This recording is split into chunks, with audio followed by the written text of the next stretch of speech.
Bonjour à tous, on se retrouve pour la troisième partie de présentation de leurre pour l'ouverture du brochet 2019. Donc si vous avez loupé les deux premières, je vous invite à aller les voir. Donc on parlait en priorité des leurres de surface, des crankbaits, des jerkbaits et des swimbaits. Donc dans cette partie, on va s'attaquer à la catégorie des leurres métalliques. Quelque chose pour quand même les débutants. Ça sera aussi une vidéo dédiée à quelle leurre choisir en priorité quand on commence la pêche. Les leurres métalliques, l'incontournable, on ne peut pas se passer dans sa boîte de spinnerbait. Donc qu'est-ce qu'un spinnerbait?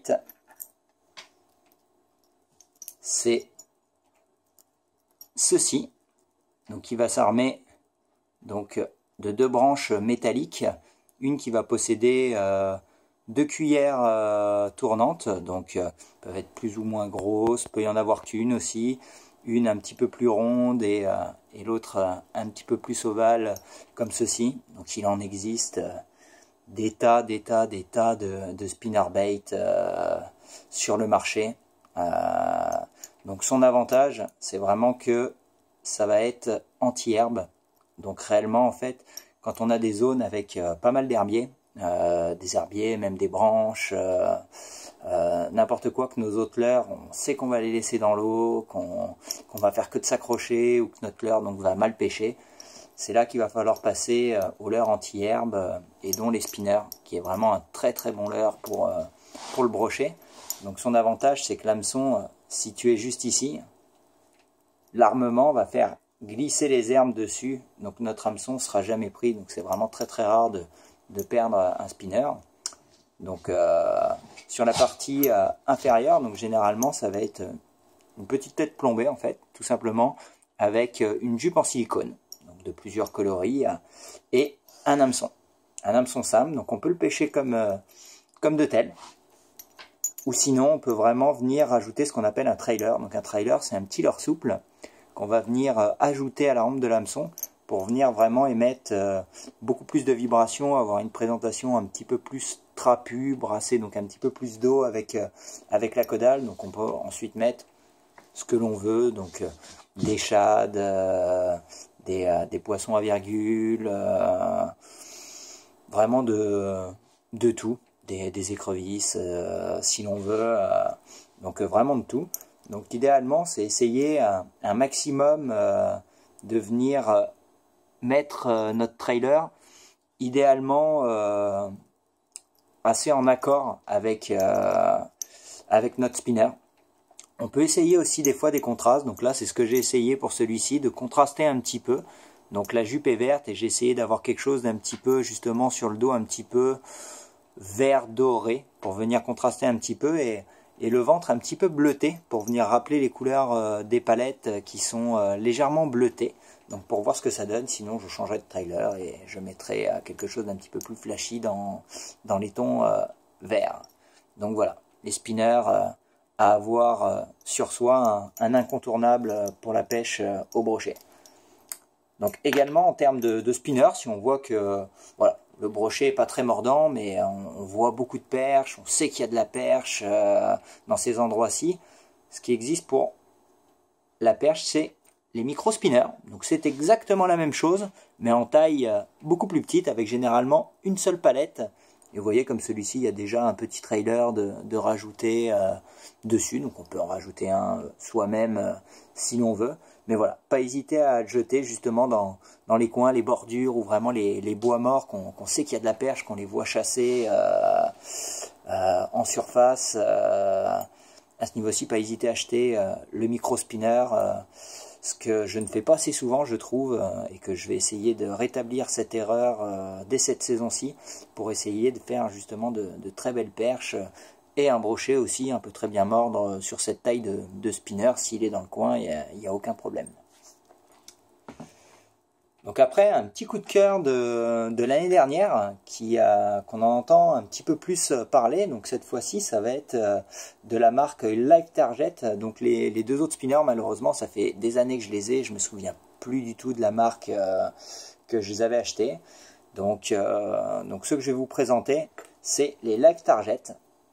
Donc Donc un spinnerbait un petit peu spécial, donc qui est armé de plusieurs poissons avec justement une palette tournante avec 3 petits poissons et un petit peu plus gros avec l'hameçon en bas. Donc pareil, hein, qui va vraiment rester anti-herbe, vraiment un très bon leurre, que ça soit autant à perche qu'à black bass, brochet. Il m'a pris déjà un brochet, celui-ci. Donc vraiment un très bon leurre, très sympathique, avec vraiment une belle petite nage. Son seul petit inconvénient, je dirais, c'est les petits poissons qui, des fois, au lancer, si au cas où on amortit mal la chute, peuvent se bloquer un petit peu comme ça, et au final, on va le sentir tout de suite que la palette derrière tourne mal, ou qu'il y a quelque chose qui va pas. Donc ça serait peut-être, je dirais, le léger petit problème de ce leurre-ci. Donc voilà pour ça. Il existe aussi en plus grosse taille. Donc plus grosse taille, hein, ne fait pas peur à la perche. Hein. Celui-ci m'a pas fait de brochet, mais m'a rapporté de belles perches. Donc vu qu'on est vraiment armé de simples petits poissons, avec juste un plus gros, qui va justement rester lui beaucoup plus immobile, donc facilité à venir se prendre. Donc pas hésiter. Voilà, à voir à la limite de taille, si au cas où on veut se rassurer un petit peu plus pour la perche et un peu plus gros pour le brochet. Donc l'avantage vraiment de tous les spinners que je vous parle en ce moment, c'est qu'on peut également en fait vraiment prospecter toutes les couches d'eau. Donc c'est pour ça que pour les débutants c'est très très bon à avoir, parce que on peut y pêcher dans des lieux libres, des lieux très encombrés comme je vous ai parlé, mais également réellement juste le jeter en linéaire et le ramener tout de suite pour limite faire buzzer un petit peu, que ce soit les poissons ou la palette sur l'eau, donc vraiment qu'il deviendrait quasiment un leurre de surface. On peut très bien juste le laisser couler 1 ou 2 secondes pour faire justement la couche un petit peu inférieure juste en dessous, et le ramener réellement aussi jusqu'à le laisser poser au fond, jusqu'à ce que notre bannière de ligne se détende, et le ramener à plusieurs vitesses. On peut être modéré, ramener très rapidement aussi. On peut faire des pauses, donc le laisser un petit peu au milieu de l'eau, le ramener, le laisser tomber, hop, le ramener. Donc il peut être très prenant parce que ça nage directement à la descente. Les palettes en haut vont vraiment venir commencer déjà leur nage. Donc pareil au cas où pour les poissons, vont directement commencer leur nage sans aucun problème. Surtout que celui-ci est armé d'une petite tête plombée qu'on voit ici. Donc dès que le leurre est à l'eau, commence directement à pêcher et on peut faire toutes les couches d'eau. Ramener aussi en dents de scie, donc le laisser poser au fond, une grande tirée, on laisse redescendre en accompagnant sa bannière. C'est vraiment voilà, des super leurres à avoir. Donc cette année, je me suis laissé tenter aussi par... donc c'est toujours dans les gammes de spinners, mais légèrement différent. Donc cette année, ce que j'ai vraiment hâte d'essayer, c'est, vous en avez déjà certainement entendu parler, c'est les fameux chatterbait. Donc le chatterbait, pareil, on va pouvoir prospecter toutes les couches d'eau. Donc réellement le laisser couler au fond, le ramener en dents de scie ou très proche du fond. Donc moi je vais essayer de le pêcher au fond, le chatterbait. Donc c'est pour ça qu'en trailer, donc on peut rajouter également un trailer, hein, comme les spinners. Donc là j'ai décidé de mettre une imitation un petit peu d'écrevisse pour réellement rajouter un petit peu ce côté réaliste et un petit peu plus dense pour le brochet, pour réellement au fond venir mettre quelques petites tirées et laisser l'écrevisse faire son travail. Donc la particularité de celui-ci, c'est qu'on va venir l'accrocher, au lieu de l'accrocher par le dessus, on va venir l'accrocher en fait en dessous de la palette, et donc ça va émettre énormément de vibrations par rapport à l'eau qui va faire résistance à la palette. Donc j'ai vraiment vu de très belles pêches se faire avec ce leurre-ci, donc j'ai vraiment hâte d'essayer. Donc pour le moment j'en ai qu'un seul, j'attends les autres qui doivent arriver. Donc il y a Ziman qui en font de très beaux, qu'on peut retrouver chez La Tulipe ou chez Sile. Alors le petit inconvénient, moi je les prends pas chez eux, donc c'est à savoir au cas où, hein, c'est que Ziman, tout ce qui est caoutchouc Donc comme la jupe en silicone, normalement ne peut pas se mélanger avec d'autres leurres souples. Parce que sinon ça les fait fondre. Tout simplement ça fait une réaction chimique, donc on ne peut pas les mélanger ensemble, que ce soit les leurres souples dans une boîte ou les chatterbait. Donc si au cas où vous prenez un leurre souple d'une marque différente, que vous l'installez sur votre chatter et que vous le ramenez, vous faites votre pêche comme ça, il n'y aura aucun problème. Mais si par contre vous avez le malheur de le laisser, voilà, vous le posez dans la boîte, vous changez de leurre et vous avez laissé votre leurre souple, ben, l'inconvénient c'est qu'il y a des chances que votre leurre souple en fait vienne fondre. Et votre jupe par la même occasion du chatterbait, donc ce qui serait dommage. Donc moi j'ai tendance à beaucoup laisser mes trailers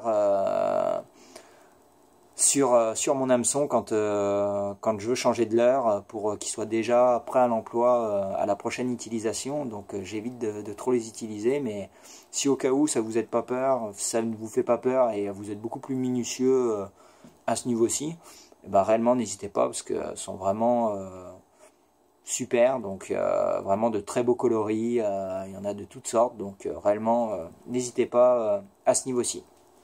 Donc ça, et la dernière, donc ce que j'attends le plus de pêcher, j'essaierai peut-être ce soir même ou demain maximum, c'est sûr qu'ils vont finir à l'eau, c'est cette fois-ci de Yo-Zuri, donc un spinner, donc on va appeler, c'est les Knocklebait de chez Yo-Zuri. Donc il en existe deux types, donc après il y a différentes tailles. Donc son principe, au lieu d'avoir comme le spinner original les palettes tournantes, là ici ça va être une boule qui va venir gigoter dans tous les sens, et il y en a une en fait qui émet uniquement des flashs lumineux. Donc dès que la lumière se reflète dessus, on va vraiment avoir de multiples flashs qui vont venir réellement attirer le poisson et vraiment l'attirer à ce niveau-ci. Donc réellement hâte de l'essayer. Je suis vraiment impatient de voir ce que ça donne. J'ai vu de très belles réussites sur des vidéos d'autres youtubeurs. Malheureusement, je trouve qu'on n'en entend pas assez parler. Donc je vais essayer justement d'insister pas mal avec cela. Donc pareil, hein, le même système qui va être anti-herbe. Les herbes ou les bois vont vraiment passer au-dessus sans aucun problème. Et leur deuxième, donc toujours pareil, mais sauf que cette fois-ci, au lieu d'avoir une boule à flash lumineux, cette fois-ci ça va être une boule avec une bille. Donc qui va venir émettre vraiment un beau petit bruit et vraiment attirer le brochet à se faire débusquer. Vraiment hâte de les mettre à l'eau pour la première fois. Donc voilà, et pareil, rajouter un trailer, c'est toujours mieux pour rajouter toujours des signaux supplémentaires, brasser un petit peu plus d'eau et également donner un petit peu plus de volume pour que le brochet soit un petit peu plus attiré à venir mordre vos spinnerbait. Donc voilà pour le côté des spinners. Donc après, on va passer aux lames vibrantes. Donc les lames vibrantes, ça se présente comme ceci. Donc il en existe plusieurs, hein, plusieurs coloris, plusieurs tailles. Donc moi je suis resté sur deux tailles et deux couleurs, voilà, doré, argenté. Et j'en ai pris une plus petite, que je suis allé sur du noir pour voir un petit peu, donc vraiment pour la perche très active pour venir les prendre. Donc ceux-là viennent d'AliExpress. C'est l'AMSI. Donc par contre, si j'aurais quelque chose à vous recommander, moi c'est sûr que je vais le faire. C'est vous voyez, sur vraiment un leurre qui doit à peine faire 2 cm, ils nous ont mis 2 hameçons triples dessus. Donc même pour les un petit peu plus grosses, hein, je trouve que ça fait beaucoup. Donc là, vous allez avoir comme des chances que voilà, vos hameçons viennent se piquer entre eux. Et donc au final, voilà, il faut ramener. On a peut-être loupé le poisson de sa vie, qui sait, voilà, enlever, recommencer. Puis d'autant plus des risques d'accrochage. Donc accroché, on perd notre leurre, donc voilà, il faut remonter sa ligne, etc., etc. Et également aussi pour la protection du poisson, hein, tout simplement, deux tripes comme ça ne sert strictement à rien. Donc vraiment, les remplacer par deux hameçons simples, vous allez pouvoir faire des meilleures pêches. Je peux vous assurer que les poissons vont se piquer aussi bien. Parce que là, réellement, à part vous accrocher et vous emmêler dans votre même leurre, c'est tout ce que ça va faire. Donc réellement, les remplacer par des hameçons simples et ça va vous changer la vie. Donc vraiment, là, quand la pêche est difficile, vraiment sur les bords des bordures justement de l'eau, vraiment ça émet énormément de flashs lumineux, ça vient vraiment vibrer à toute vitesse, ça énerve énormément les poissons, donc les perches en raffolent, le brochet aussi. Mon père me l'a fait découvrir et a fait d'ailleurs, c'était une session assez compliquée de pêche et a fait un brochet en ayant sorti la lame vibrante, alors que sur cet endroit-ci ça faisait sacré paquet de temps qu'on passait, qu'on changeait de leurre, et au final a réussi lui à sortir son épingle du jeu avec ce leurre-ci, donc j'ai décidé d'en rentrer. Donc l'avantage aussi, qu'on va pouvoir le pêcher de différentes façons, comme vous voyez il y a 4 trous, donc si on veut le pêcher en linéaire, en lancer-ramener comme les spinners ou les cuillères, on va vraiment venir l'attacher sur notre dernier trou, à ce niveau-ci ou le premier, hein, ça dépend comment vous le prenez. Et après ça se pêche aussi également pêche sur glace ou à la verticale, donc le laisser descendre au fond et l'accrocher sur un des deux trous du milieu. Et juste venir l'animer de haut en bas, et réellement il va vibrer tout seul, donc vraiment à essayer quand justement la pêche est un petit peu compliquée, où vous voyez vraiment également les perches assez actives et qui n'ont pas voulu au final de votre micro spinner à venir essayer les lames vibrantes. Donc également aussi dans la même catégorie, hein, ça va être les crank vibe. Donc je les ai mis dans la gamme des leurres métalliques, parce que celui-ci est fait en métal. Après il en existe aussi en plastique, donc ça va vraiment être un leurre de fond, donc le même principe au final que les lames métalliques, à venir au fond et va émettre énormément de vibrations, donc renforcé par des billes, donc vraiment tout ce qu'il faut pour énerver le poisson et provoquer des attaques réflexes avec ce leurre-ci, donc à venir mettre au fond et ramener je dirais quand même à une bonne vitesse, pour réellement émettre beaucoup plus de vibrations. Et également on peut donc le pêcher également pareil en vertical, donc réellement à essayer et avoir un leurre, une lame métallique ou lame vibrante dans votre boîte à pêche. Ça pourra vous sortir de quelques pépins.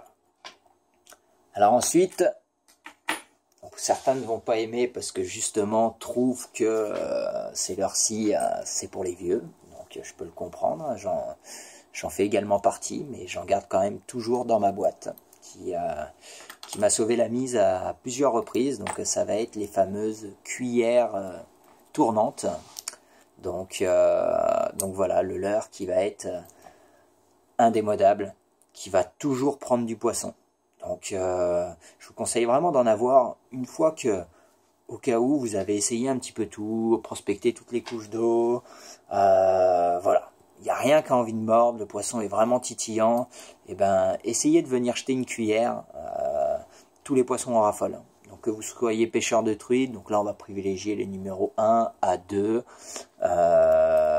l'achigan, donc 2, 3, et le brochet, on peut aller sur des tailles plus conséquentes. Moi j'aime bien rester sur des tailles entre 3 et 4 pour que la perche soit bien mordante dessus, et également toujours le brochet. Donc voilà, réellement quand la pêche est compliquée, vous avez tout essayé, vous voulez quand même essayer de sortir tirer votre épingle du jeu, essayez de lancer la cuillère tournante.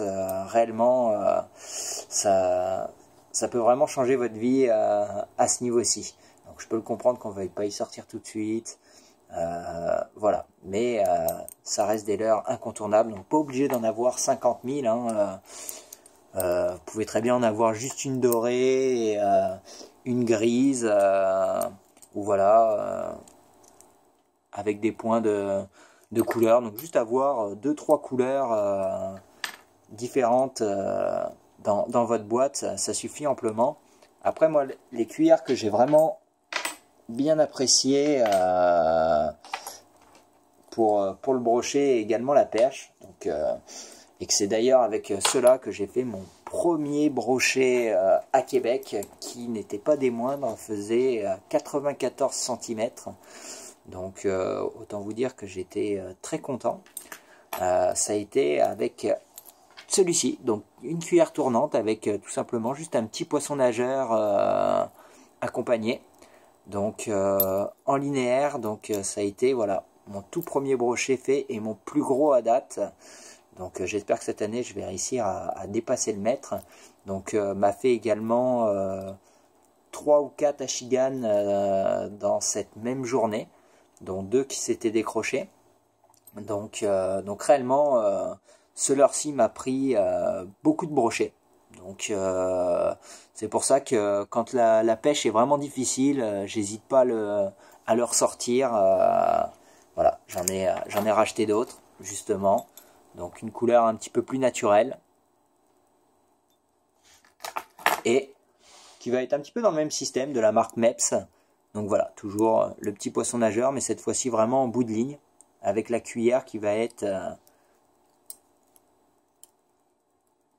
juste au-dessus. Donc quand ma pêche est difficile, réellement ça va être un petit peu mes sauve-bredouilles, que ce soit de la perche ou du brochet, quand j'ai tout essayé qu'il n'y avait rien à faire. Donc voilà, à avoir quelques cuillères tournantes ou ces modèles-ci, là, ne pas hésiter à en avoir avec vous. Et enfin, pour terminer, donc je vais dédicacer ce leurre-ci à mon père, c'est lui qui me l'a fait connaître, que lors d'une session assez compliquée de pêche, que effectivement on n'avait rien réussi à faire, m'a parlé justement de les fameux jig metal. Donc ça a l'air de rien comme ça, mais c'est affreux ce que ça prend comme poisson.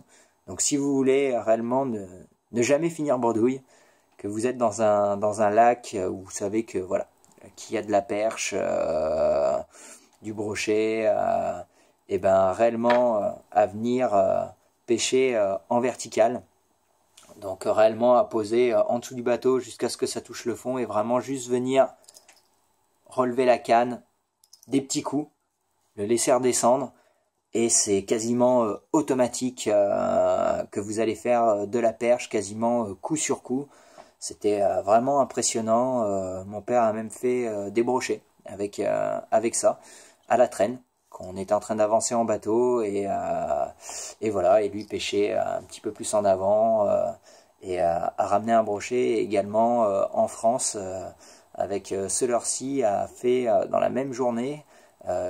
C'était, il me semble, une cinquantaine ou 70 cendres, donc dorées, en une seule journée avec ce leurre-ci. Bon, certes, c'était pas des gros cendres, c'était pas des cendres d'1 mètre, hein, c'était vraiment plus des petits cendres, mais réellement un très bon leurre, sauf bredouille, à utiliser. Donc également très bon pour le cendre, si on pêche aussi à gué, hein, à lancer assez loin au fond et là ramener pareil en dents de scie. Donc des petits à-coups, on laisse redescendre, des à-coups, on laisse redescendre, et ainsi de suite.